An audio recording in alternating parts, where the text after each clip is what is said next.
Hi, my name is Brianna Sims, and I am presenting on exploring a life of sustainability. This is from my FYS 100 class from fall of 2021. So, I will be talking about an explanation of sustainable living, an assessment of my current lifestyle, and then how to improve it.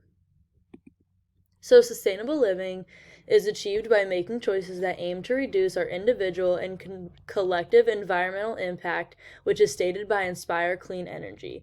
To me, sustainable living means knowing what my carbon footprint is.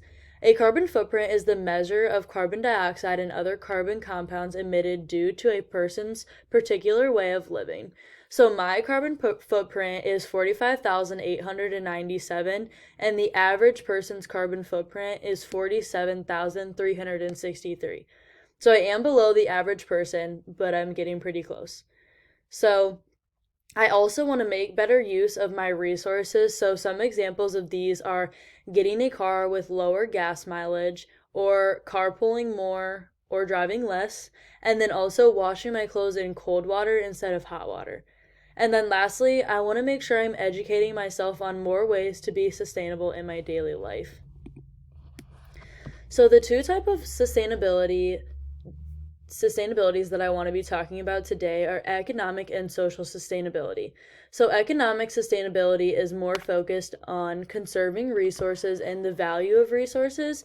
And then these are practices of economic growth without hindering environmental, social, and cultural aspects of the community. An example of this would be organic farming rather than industrial farming.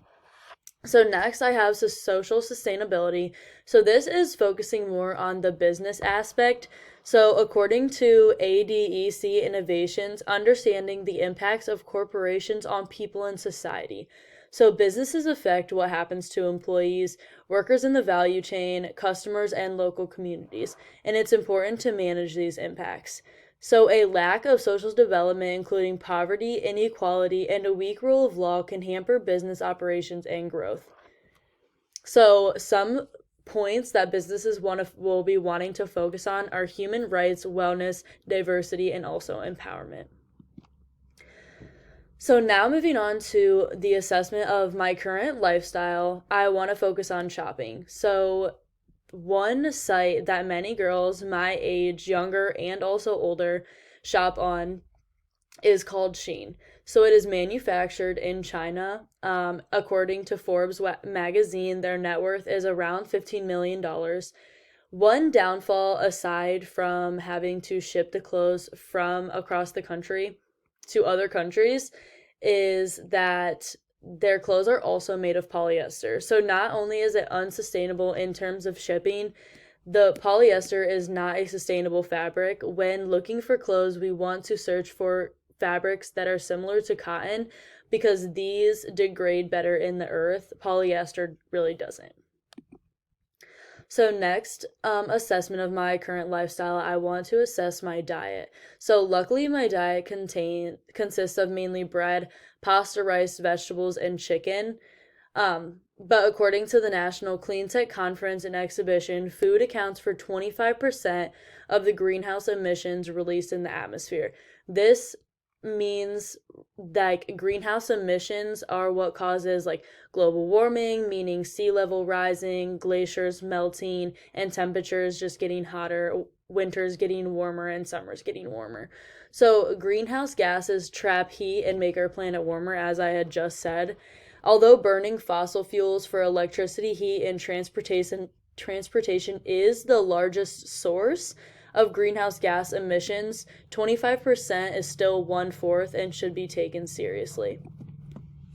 So, this is just a chart of foods and how much emissions they put into our environment. So, as you can see, beef being the most.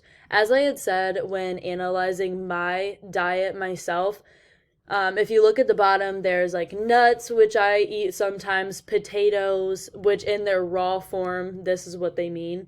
So there's some fruits between tomatoes and bananas, some veggies with peas, bread being wheat and rye. Dairy is still pretty low down, and then rice, and also poultry meat. So These are still, I would say, from poultry down is fairly sustainable in terms of what they're emitting into our environment.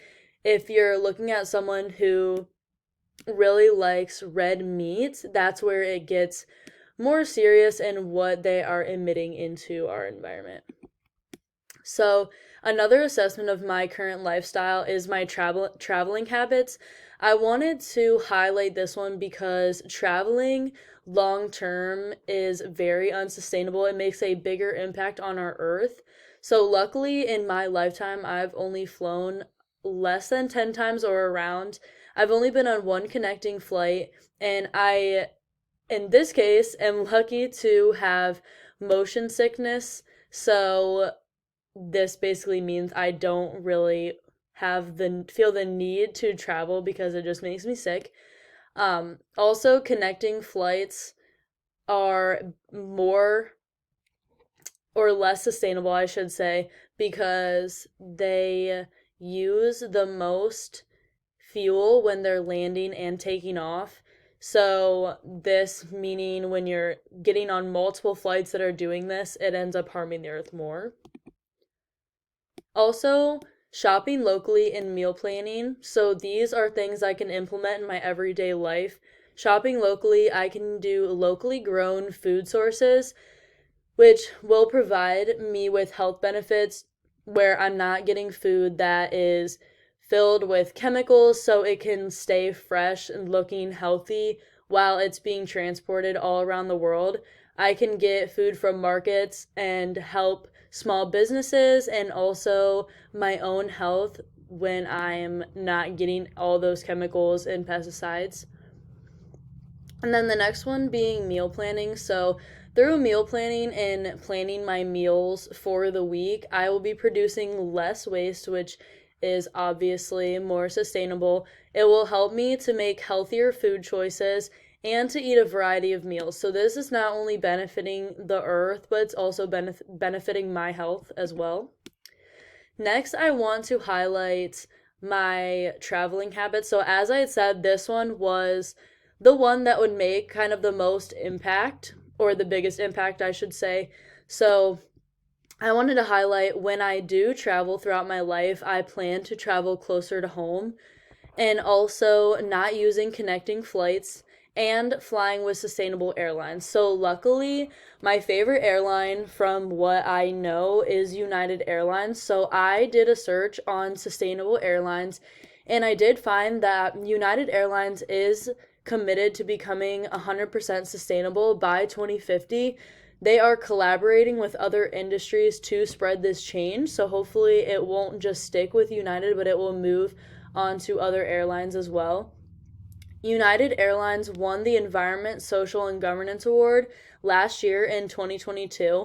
This award is given to an airline demonstrating an unwavering commitment to sustainability with long-term sustainability plan, which this is according to the article of our environmental commitment from United Airlines themselves. So, lastly, I will be decreasing my plastic waste. And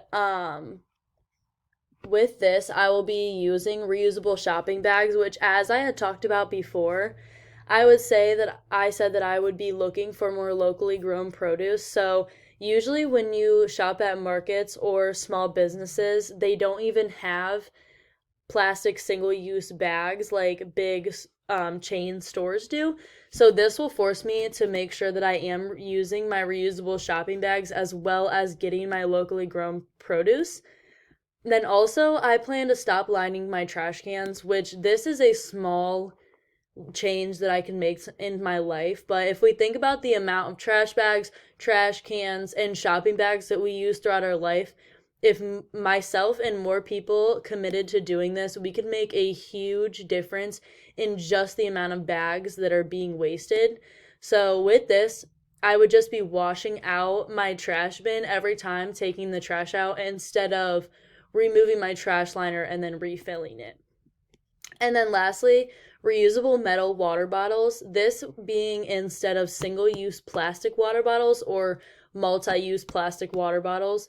This is because single-use plastic water bottles obviously creates a lot of waste, which is very unsustainable for our earth. And then being better than the multi-use plastic water bottles is because plastic never actually disintegrates.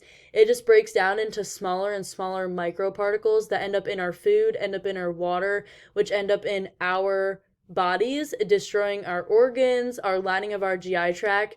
So it is terrible for our health and also terrible for the environment.